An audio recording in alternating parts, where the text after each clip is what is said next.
салом бинандагони азиз, нашри навбати барномаи иттилоотии навид аст. мустақиман аз телевизиони Сафина дар студия Ҳабибаи Комил.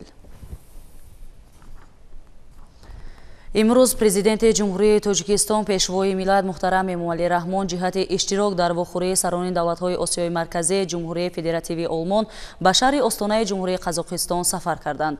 Тафсилот дар ин бора. 17 сентябр президенти ҷумҳурии Тоҷикистон пешвои миллат муҳтарам Эмомалӣ Раҳмон барои иштирок дар вохӯрии сарони давлатҳои Осиёи Марказӣ Ҷумҳурии Федеративии Олмон ба шаҳри остонаи Ҷумҳурии Қазоқистон ворид шуданд. Дар фурудгоҳи байналмилалӣ ба номи Нурсултон Назарбоев президенти ҷумҳурии Тоҷикистон муҳтарам Эмомалӣ Раҳмонро сарвазири ҷумҳурии Қазоқистон Олжас Бектенов ва дигар намояндагони воломақом гарму самимӣ истиқбол гирифтанд. Ба истиқболи меҳмони олиқадр майдони фурудгоҳ бо парчамҳои давлатӣ оро ёфта қаровни фахрӣ саф оростанд. имрӯз президенти ҷумҳурии Тоҷикистон пешвои миллат муҳтарам Эмомалӣ Раҳмон дар шаҳри остонаи Ҷумҳурии Қазоқистон дар ҳошияи нишасти дуюми сарони давлатҳои Осиёи Марказӣ ва Олмон бо канцлери федералии Олмон Олаф Шолц мулоқот намуданд. ҷузъиёти бештар дар матлаби навбатии барнома. 17 сентябр президенти ҷумҳурии Тоҷикистон пешвои миллат муҳтарам Эмомалӣ Раҳмон дар шаҳри остонаи Ҷумҳурии Қазоқистон дар ҳошияи нишасти дуюми сарони давлатҳои Осиёи Марказӣ ва Олмон бо канцлери федералии Олмон Олаф Шолц мулоқот намуданд. дар вохӯрии масоили тавсеяи робитаҳои дуҷониба ва ҳамкории минтақавӣ мавриди баррасӣ қарор дода шуд. президенти кишвар муҳтарам Эмомалӣ Раҳмон дар оғози суҳбат аз вусъати ҳамкории Тоҷикистон бо Олмон ва дигар кишварҳои Аврупо, инчунин таваҷҷӯҳи рӯзафзуни доираҳои иқтисодии Олмон ба Тоҷикистон изҳори қаноатмандӣ намуданд. саҳми назарраси ҷамъияти олмонии ҳамкории байналмилалӣ ва бонки олмонии рушд дар татбиқи стратегияҳои миллии кишвари мо таъкид гардид.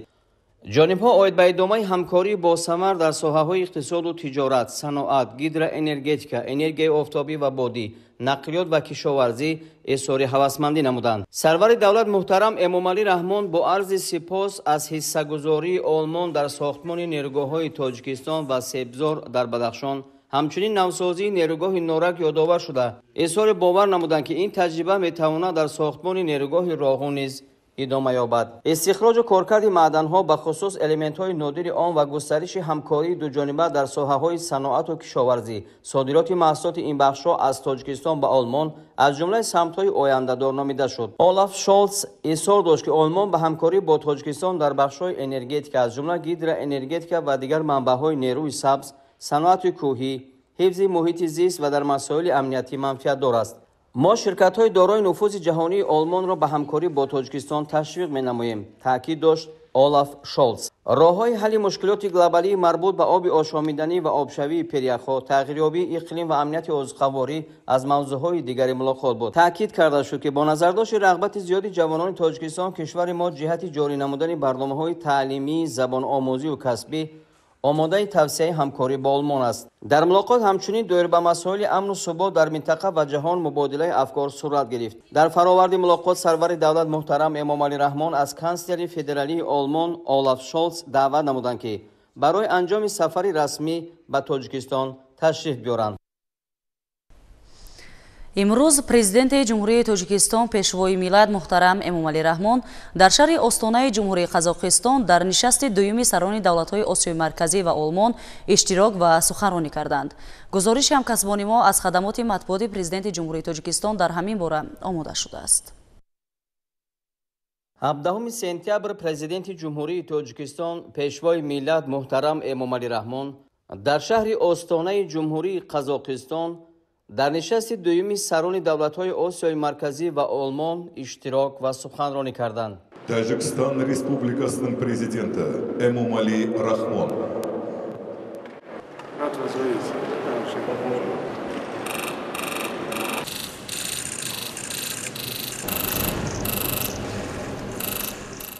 дар вохӯрии сарони давлатҳо самтҳои минбаъдаи ҳамкории судманди кишварҳои Осиёи Марказӣ ва Олмонро мавриди муҳокима қарор доданд. пешвои миллат муҳтарам Эмомалӣ Раҳмон изҳори итминон намуданд, ки идомаи муколамаи мо дар сиғаи Осиёи Марказӣ ва Олмон ба талошҳои муштарак ҷиҳати муайян кардани самтҳои ояндадори ҳамкории бисёрҷониба ва ноил шудан ба натиҷаҳои амалӣ мусоидат мекунад. Сарвари давлат муҳтарам Эмомалӣ Раҳмон изҳор доштанд, ки мо омодаем ҳамкории зичро бо шарикони худ барои ноил шудан ба ҳадафи роҳандозии шарикии стратегӣ байни Осиёи Марказӣ ва Олмон идома диҳем. таъкид гардид, ки пешбурди пайвастаи ҳамкории тиҷоратию иқтисодӣ ва сармаякгузории кишварҳо бояд яке аз афзалиятҳои асосӣ гардад. Аснои суханронии президенти кишвар муҳтарам Эмомалӣ Раҳмон оид ба иқтидори гидроэнергетикии Тоҷикистон барои истеҳсоли нерӯи сабз, ташаббусҳои ҷаҳонии Тоҷикистон дар самти ҳалли масоили глобалӣ аз қабили тағйирёбии иқлим ва таъсири он, обшавии пиряхҳо, хушксолӣ, обхезӣ ва дигар мушкилоти ҷомеаи ҷаҳонӣ андешаронӣ карда, дар ин самт густариши ҳамкориро бо шарикон аз ҷумла бо Олмон муҳим арзёбӣ намуданд.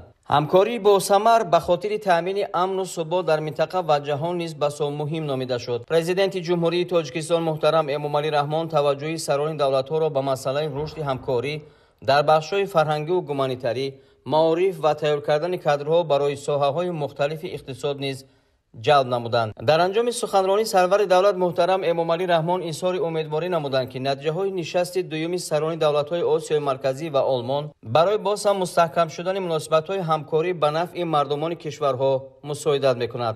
дар анҷоми нишаст эъломияи муштараки сарони давлатҳои Осиёи Марказӣ ва Олмон қабул гардид.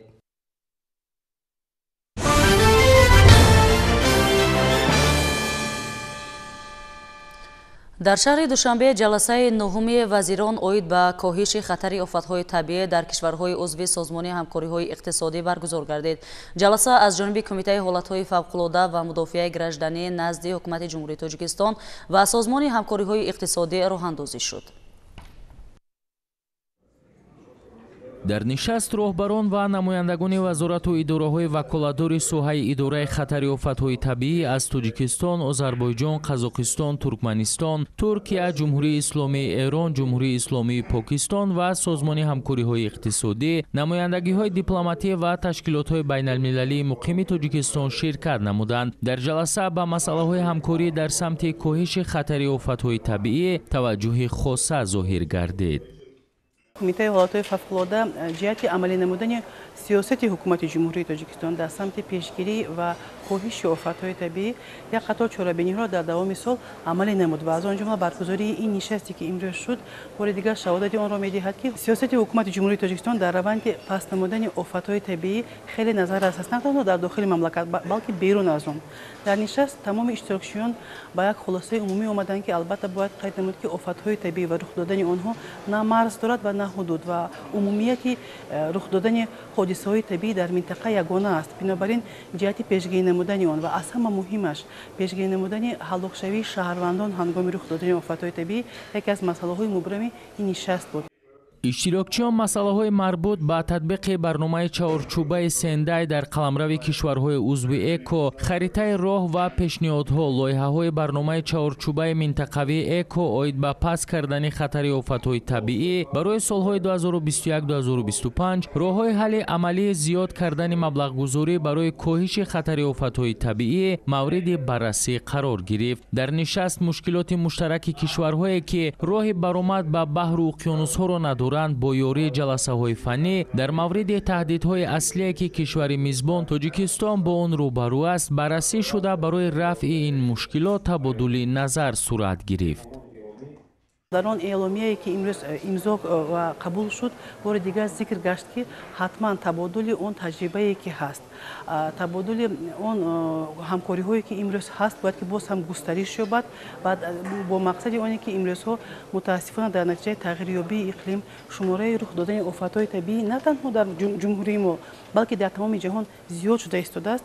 бори дигар худи ҳамаи ҳаятҳое ки имрӯзҳо буданд ба хулосае омаданд, ки бояд ки дастаҷамъона дар ҳамбастагӣ мо бояд ки кори худро амалӣ намоем ва дар ин то охири сол ба хулосае омаданд, ки дар байни он мамлакатҳои иштирокчиёни ин созмон он машқҳо, табодули иттилоот, оне ки ҳаст, бори дигар боз ҳам хубтар гардад ва ҷонно гардад ва барои ҷудо намудани маблағҳо барои бурдани корҳои дастаҷамъӣ дар самти пешгирӣ ва рафъи офатҳои табиӣ ба хулоса омаданд. дар конфронс қайд карда шуд ки иштироки доираи васеи ҷонибҳои манфиатдор ба рушди муколамаи созанда, табодули иттилоот ва таҷриба ва таҳкими ҳамкориҳои минтақавӣ мусоидат намуда, чаҳорчӯбаи Сендай оид ба коҳиш додани хатари офатҳои табиӣ барои солҳои 2015-2030 барномаи ҷаҳонии хатари офатҳои табиӣ маҳсуб мешавад. дар ҷанбасти ҷаласа эъломияи душанбе қабул карда шуд.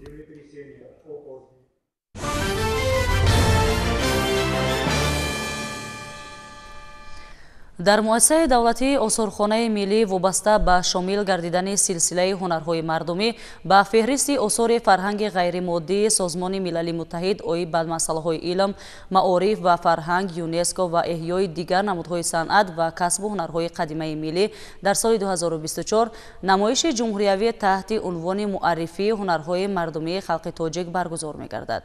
гузориш дар ин хусус. дар намоиш намояндагони вазорат